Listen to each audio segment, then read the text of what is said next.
So I feel like I've already said enough about the whole Wes Watson Elevation Fitness sort of incident. But I want to say one last thing. I put out a video on Instagram. It was like a reel. Sorry, the whole desk is shaking because I gotta get hydrated. I got a snowstorm here in Louisville. So I put out a video and I directed it to Angel Bajana, the owner of Elevation Fitness. And on New Year's Day, he was very chatty, okay? Very chatty. Leaving all sorts of comments, talking about how I was doing this for hits, talking about how he was a stand-up guy, how he knew me and respected my work, which I thought was very flattering. And I said, listen, I don't have anything against you, but this is a pretty effed up situation. You've got a special needs man punched and kicked repeatedly while he's on his knees crying, covering his eyes. Because, and then, there's a video here and you're saying that the cops went to your gym and they didn't arrest Wes Watson and that they believed his whole self-defense crap, which it wasn't self-defense. So in any event, a day passes, 2 days pass, and then the news comes out that Wes Watson we knew that he highly edited the video. We knew that. We meaning people with a brain. But we couldn't see the rest of the video. So kudos to Johnny Bravo who broke the story. Kudos to Baller Busters who behind the scenes are doing a tremendous amount of research and legwork. And when it came out that he used a weapon, I wrote another article because I wrote an article for Strength Addicts when the video came out, putting my thoughts out there, and pretty much everything that I said then I say now. It wasn't self-defense. It wasn't mutual combat. Wes is probably going to go back to jail. The gym is probably going to be liable as well. Everything I said, I still say today, Sunday. I said it on Wednesday. I still say it on Sunday. But the difference between now and Sunday, or now and Wednesday, is that the owner of the gym isn't talking anymore. Nothing. Now, I tagged him on the video for my article. I tagged him. That's what started this whole thing on New Year's Day. I tagged him on the video about, my reactions to Johnny Bravo's breaking the story. He was tagged. He didn't say anything. And then yesterday, was Friday. And then yesterday, Saturday, I put out a video inviting him to use my platform to dispel whether or not the part about Wes hitting the man with the weighted belt was true or not. Whether or not he knew about that. Because you can retract 10 days after the fact you get a cease and desist, right? If you were to be sued for slander or whatever, or libel. Giving the guy the opportunity on my own platform to refute everything I'm saying, and he didn't say anything. And when we first started talking, New Year's Day, because I honestly do not know Angel Bajana. Well, that went out. I got the impression that he was good on social media. He didn't have an issue, being public. In fact, he said that whatever he says on social media, he would say in court. He said, quote, I know how this works. I said, well, it sounds to me like you're maybe talking about committing perjury. You might want to talk to an attorney. You actually may not want to be saying anything. You might hurt Wes criminally because he actually said Wes was at fault even before the real video came out, or the whole video came out. But he was saying things that were sounding kind of like a little problematic. And he basically, one of the comments he wrote back was, he says, I know how this works. What I say publicly, I'll say in court.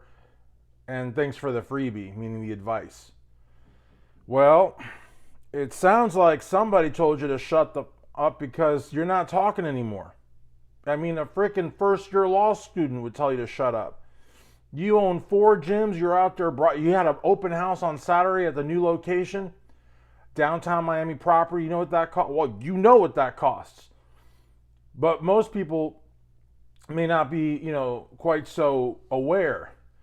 You saying you got 4 gyms in some of the most expensive demographic parts of South Florida, more particularly Miami.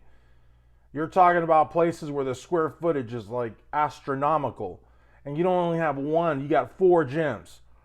So you're telling that this kid that got, beat up, who may have brain damage, who may have, psychological damage like PTSD. I mean, now we know that Wes Watson hit him in the face with a weighted belt, gouged his eyes, pulled his hair, punched him 9 times on top of the head, then kicked him on top, and then his friends were beating on him, and it all happened at your gym, my man.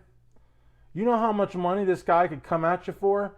You know those ambulance chaser lawyers, why they don't ever charge any money up front, and why they always say, if we don't win, you don't pay anything? Because if they don't win, they don't make any money. And the only reason that they're doing that is not out of the kindness of their heart. They're doing it because they can get from 33% all the way up to 45% of the settlement, and that's before all the court costs. So in reality, the lawyer might walk out of that making more money than the victim, which is pretty messed up. And as a lawyer, I'll tell you, that's pretty messed up. It doesn't happen often, but it can. But in any event, the lawyer is going to get, anything from 33% to 45 and change percent. So they're basically going to get half of whatever you have to pay. So they're going to come after you with everything. And then you got Wes Watson on the other side saying he makes $2 million a month. $2 million a month. How are you going to tell the judge that wasn't? I mean, in Wes's case, social media people lie all the time. So he might say, listen, I don't even own this house. I don't own these cars. These women are escorts, I don't have $2 million. I was lying. But in Angel's case, he can't say that because he's got 4 gyms. They just had a party at one yesterday. So you've got assets, my man. So what they might do is they might sue Wes, because Florida's got comparative negligence. That's another legal theory you might want to, because I tell people, listen, I'm not a plumber, I'm a lawyer. My job's no better than your job, but I know my shit. If I'm telling you on social media, hey, you might want to shut up now. Look at Angel. It took him 3 days till somebody got in his ear and said, hey, you're paying me $400 an hour. Let me give you some wisdom here in just a handful of words. Shut the fuck up. You know what I mean? So, because he's not saying anything. Not a peep is coming out of Angel Bajada's mouth. At least not on my Instagram page. And I'm tagging him. And I checked. He didn't block me. And Strength X is searchable. And what Johnny's saying and Greg Doucette and, Kenny KO and others, why aren't you refuting them? Don't tell me you didn't see them because they're everywhere. Little old Strength X, they got, me and, 500 or 600 maybe on a good day, anabolic to the, absolute core, But I got a little platform, but everybody knows. This even guy, the owner of the gym, said, I know your work. I've met you before. I was like, okay. I don't remember him. I don't remember talking to him, and he might just be pulling my leg. Who knows?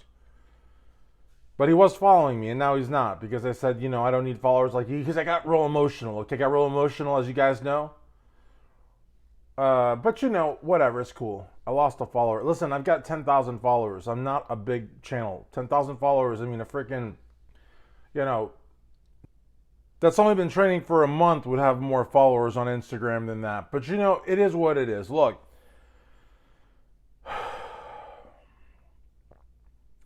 I really, truly believe what I believed when I wrote the article on Wednesday, and I'm not just tooting my own horn, but there's going to be a major, major criminal investigation afoot. There's going to be litigation up the yin-yang from the civil side. Wes Watson more than likely will go back to jail, prison, whatever. And that gym, I know you all think I'm full of it. I'm not.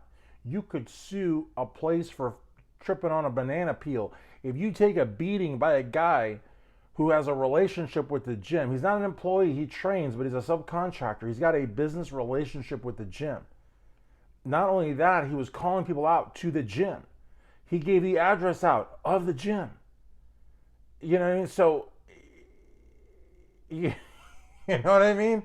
I'm just saying. And then what? The owner of the gym gives John Bravo Films, like the biggest YouTube channel right now. It's Nick Strength Power does news. Big in terms of production value, creating like videos like of this sort. And he basically gives him a bullshit story contradicting everything his employees told Johnny. And Johnny, because he's a fucking genius, he cut that piece out. So Angel had no idea. You know what I mean? You know what I mean? So, because if Johnny would have said, "Oh, your employee said that," then his story, he didn't. He did a great job. But now Angel's quiet. You're not going to tell me that a guy that was going back and forth with me and Mark Lobliner and Chris McKenzie on New Year's Day morning is not going to be able to remove himself from his big, busy open house, maybe while he's taking a leak, provided that he uses a urinal. Some people sit down, but provided, he's like, well, I guess if you could be like this, but I was doing more like this. I'm assuming he's on the urinal. And he's like strolling, oh my God, holy potato cakes. Look at that, and then, you say something, but, no.